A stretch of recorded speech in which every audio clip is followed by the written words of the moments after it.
Hello and welcome to another video from the Tiny Menagerie. I have a sneaking suspicion Tiger Barbs just might grace the top spot in terms of most popular community fish. Thanks to their striking looks and feisty personalities, they will certainly be in the top 10. But there are actually 4 different colour morphs of Tiger Barbs. You've got the standard ones, the albinos, the greens and the platinums. And of these, this is of course the Green Tiger Barb. The darkest of the 4 and with a reputation for being extra feisty, shall we say. But what are Green Tiger Barbs really like to keep, and what kind of setup do they need? Well, Green Tiger Barbs hail from other standard Tiger Barbs. They are a captive bred variant that has no equivalent naturally occurring. The original Tiger Barbs, however, come from a wide range across Thailand and Malaysia. Green Tiger Barbs were created through selective breeding, picking out those individuals of the standard ones who have the widest black bars until eventually the entire body is covered in black, and the base colour is black. The green coloration that we see is a form of iridescence, and it can actually shine through a wide variety of different colours, from your basic bottle green into deep royal blues and even bronzes, depending on the angle from which the fish are being viewed and their general mood. Both males and females can sport orange in their fins, though the males do tend to be much more vibrant, and the females usually have a more sort of silvery base colour, whereas the males again will have more orange, particularly around the nose. Do bear in mind as well that the amount of orange on a Green Tiger Barb can vary considerably, and some males can look an awful lot like a female.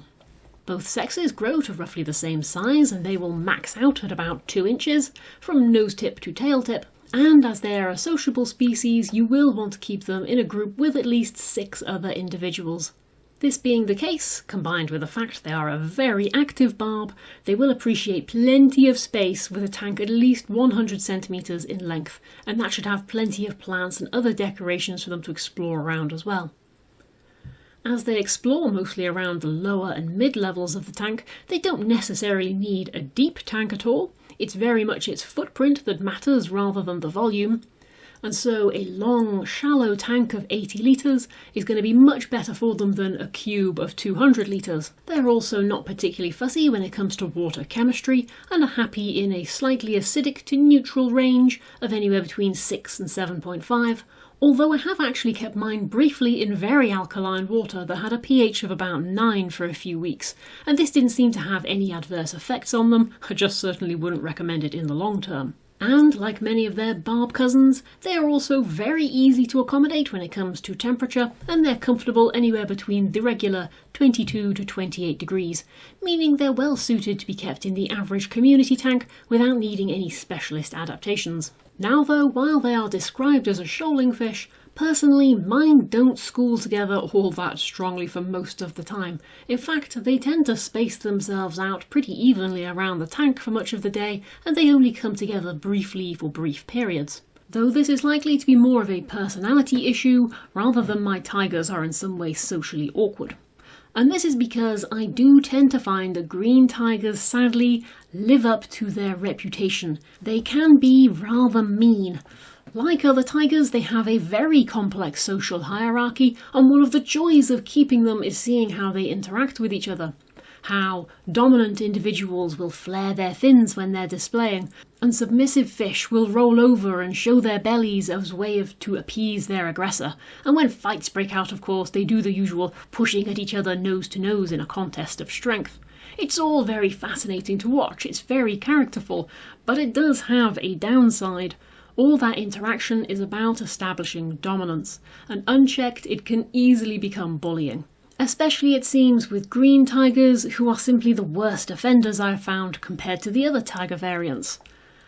That being the case, meet my jerk.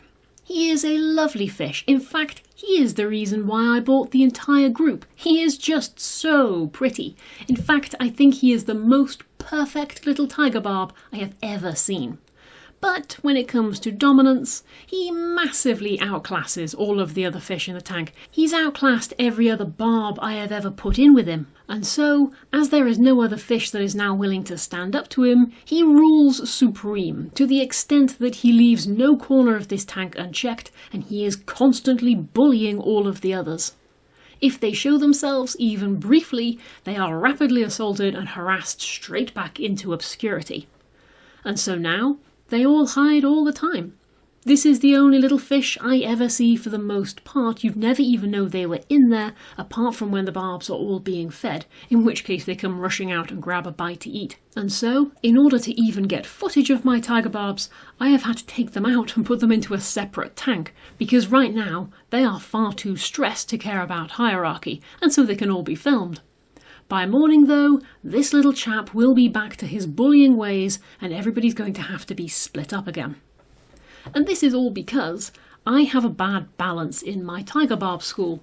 I have 5 males and 1 female, which is pretty obviously unbalanced.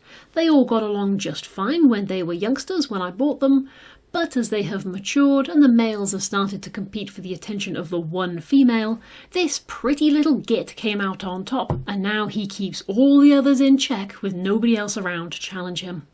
And for this reason, it is always best to keep as large a group of tiger barbs as you possibly can, so there's as little chance as possible that the group is going to be this badly unbalanced. You'll have a fairly even number of males to females, and so any bullies in the group as well will have so many other fish to harass that nobody is being harassed so much that they feel they need to go into hiding.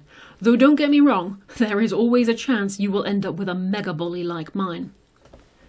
This is also why you'll likely want your green tiger barbs to have a variety of areas in their tank.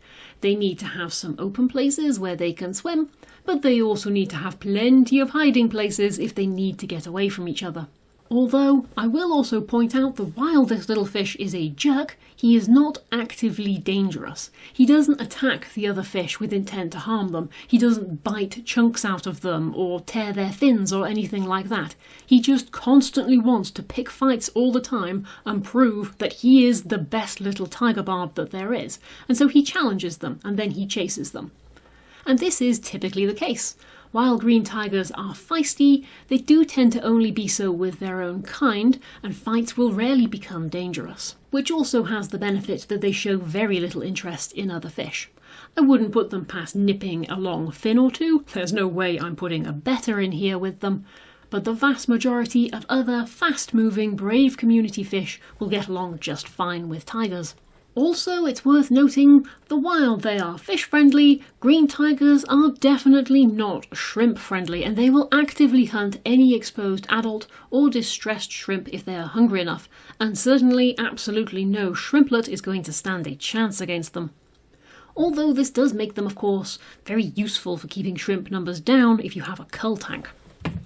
Luckily though, green tigers are voracious feeders who will happily take pretty much any food from flakes and pellets to all manner of live and frozen foods.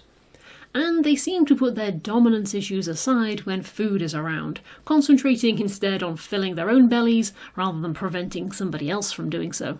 And they do so in that very pleasing, darting barb way. This activity around food can make them challenging for tank mates who are very shy, or those who like to feed very slowly, and you will basically have to completely fill up all of the tigers before they let these other fish feed. Which is okay when the tigers are very small and they have a tiny appetite, but big tigers eat a lot, and stuffing the fish full every day really isn't very good for them. So much better to keep tigers with other boisterous fish who can compete with them for food, such as other barbs, minnows and danios, generally other brave fish. Slow feeding species like gourami and bottom feeders like cories, though, are especially at risk of not getting enough food. Overall though, green tigers sit on the fence between being a very easy fish to care for and very tolerant of different tank conditions, but they need a well-balanced group and plenty of hiding places, and even then, if you happen to get a really bad egg, you're going to need to think about ways to work around with them. Anywho though, I hope you've enjoyed this little video all about green tiger barbs. Happy fish keeping everyone, and I'll see you again soon. Bye bye!